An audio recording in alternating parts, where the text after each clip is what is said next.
This formal meditation is 15 minutes. Some of you are meditating 30 minutes, maybe once a day, maybe twice a day.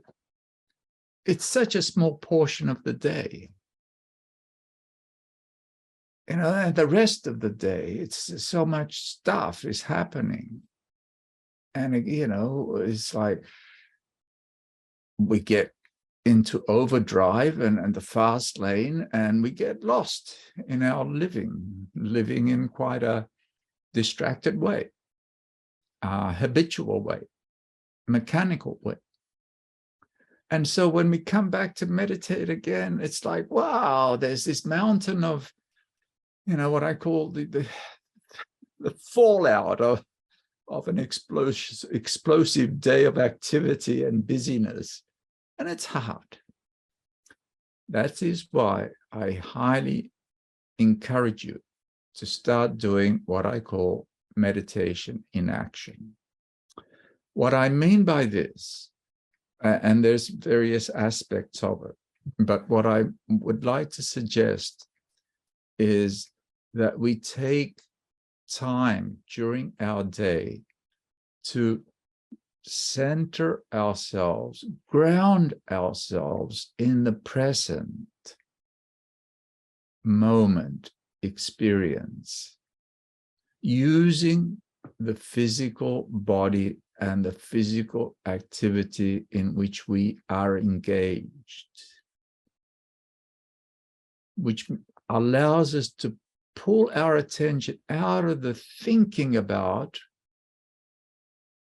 the proliferations of the mind, grounding it in here, now, doing something. And I'd like to suggest that you start with 4 or 5 regular daily activities that you do every day. And most times most things that we do in a distracted way. Most things we do in a habitual way. We think that it's normal. How many of us sit down and eat something and actually just eat? These days, most people are, checking their phones, watching TV. I'm guilty of most of these things, by the way. Listening to the radio, talking to people. So, are you really eating? Well, and, it's everything we do is in this fashion where we're distracted. We're washing dishes. How do we wash dishes? I don't know. You wash dishes and you're talking to someone, or you're listening to the radio, or you're planning your next adventure. What do you do when you get up in the morning? First thing is probably you're already thinking of what you're going to do during the day. And then, you go and make your coffee, and then you drink your tea or toast or whatever. Do you taste it? No, because we've probably got the news on. What's happened? What's happening in Ukraine? What's happening in England? What's happening in Africa? What's happening with the elections? I don't know. Okay, it's the overload of information and the proliferation, the busy, doing. And then but the problem is that it's habitual, mechanical, and it's got a life of its own, which means that it adds to the clutter of the mind and the tendency of the mind to be lost in its proliferations. And many of the habits generate negative emotions. And that's why there's so much stress. So 4 or 5 activities that you do every day, not taking any time out of your day. I'm going to give you more time, because when you do any of these activities with a meditative attitude, you have time. You're actually experiencing something in the now.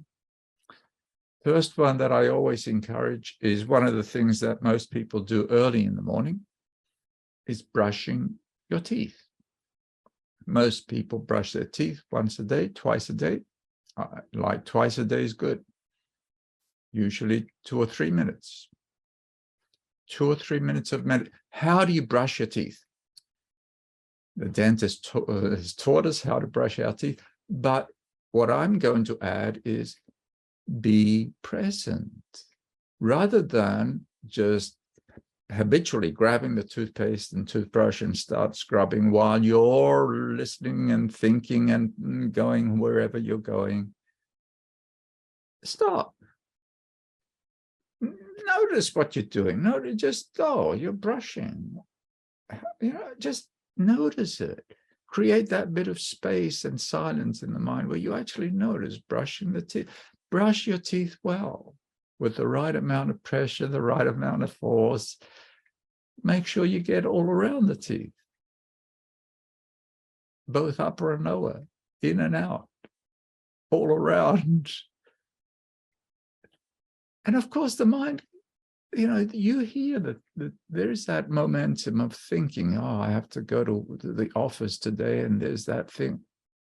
But don't get caught up. Brush your teeth, finish brushing your teeth. It's a grounding of the mind, of the attention to something physical, the sensation and the activity. You're using that as a way of pulling the mind out of its prolific habitual tendencies to here, now, present. It's not writing a poem. It's not doing anything special.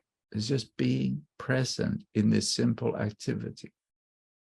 Every morning, every evening, it gives you a chance to center.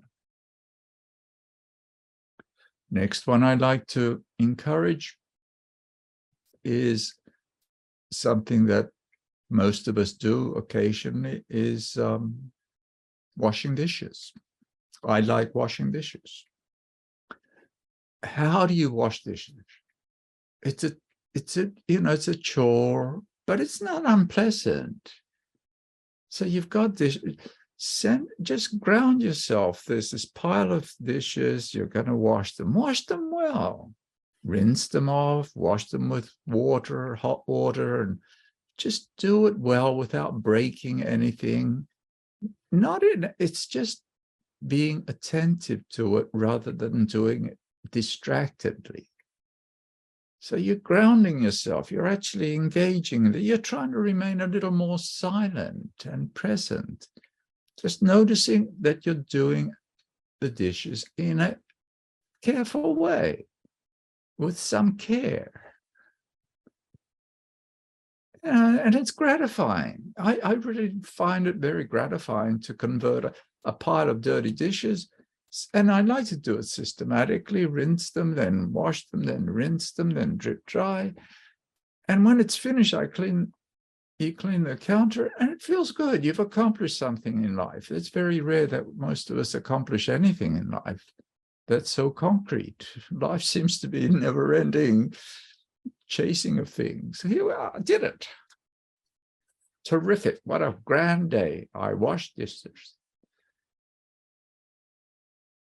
Whenever you wash dishes. Another one is I like to chop vegetables. Whenever my wife cooks, I tell her I'm the vegetable chopper. I really like chopping vegetables. It's an excellent meditation. You get your cutting board, you got your vegetables, you rinse them, you wash them, you chop them according to whatever dish is going to be cooked. And it's like, it's something physical that you can be attentive to and do it well. It doesn't require intelligence, it's just care. Don't chop your finger. How many fingers have been lost through carelessness? Another one that I'd like to do is showering. I mean, we all like to shower. We're blessed human beings to have hot showers. We are blessed. I never had a hot shower until Oh, I don't know. I probably until I was maybe 35 or so, 40. In Thailand, we didn't have showers. You bathe at the well. Where I grew up in Italy, we didn't have baths. So we lived in the country. There was no running water.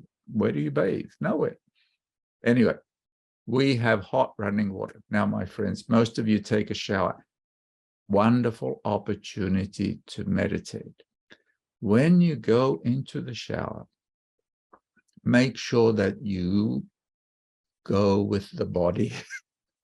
Don't let the body go into the shower by itself while you're daydreaming, because you may slip and break your head. And that we don't want. So, mind, settle into, you're going to have a shower. This is a treat.